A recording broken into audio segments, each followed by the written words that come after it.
Para poder modelar nuestra función es necesario tener en cuenta todos los puntos que nos han dado y después se necesita saber cómo sería nuestra curvatura. Para ello es necesario tener en cuenta el ángulo inicial, el ángulo final y todos los puntos que nosotros queramos.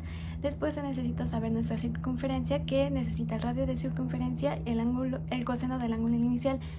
Esto para sacar las coordenadas en X. Para sacar las coordenadas en Y se necesita, en lugar del coseno, se necesita el seno.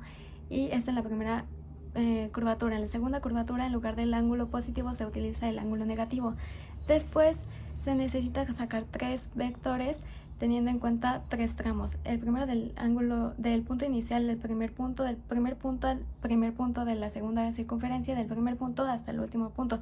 Después se juntan esos tres valores, o se juntan todos los vectores en uno solo, que sería X y Y después se le asigna un variable que necesita la función de polyfit para que nos saque la ecuación de nuestra función. Para poder evaluar el radio de curvatura en la función es necesario que se tenga en cuenta el vector de la función principal, y eso se le va a sacar la primera y segunda derivada. Los valores que se dan se sustituyen en la ecuación para el radio de curvatura, que es la 1 más la primera derivada al cuadrado, todo eso a la 3 medios, y todo eso dividido entre la segunda derivada.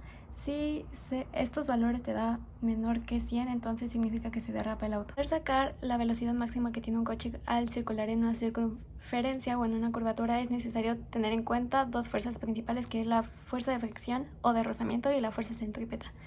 Evidentemente se tiene que saber cuáles son las ecuaciones que definen cada una de ellas. Entonces, estas dos ecuaciones se van a igualar. En la fuerza centrípeta es necesario tener en cuenta también la ecuación de la aceleración centrípeta y se van sustituyendo los valores. Una vez igualada, simplemente se despeja la velocidad y es simplemente sustituir los valores que ya se tienen, tales como la gravedad, el radio y el coeficiente de fricción. En el coche intervienen diferentes fuerzas como la de gravedad, la centrípeta, la de fricción, entre otras cosas. Sin embargo, es importante tener en cuenta las fuerzas internas que produce el coche para que éste genere energía y se pueda desplazar, y esta tiene que ser muchísimo mayor que la fuerza de fricción, ya que de esta manera tiene que desplazarse. Es importante saber que la energía nunca se pierde, entonces de esta manera se relacionan. Mientras la fuerza cinética ejercida por el coche se pierde al derraparse, esta se convierte en calor, por ejemplo, o se convierte en fuerzas mecánicas como de sonido, entre otras cosas.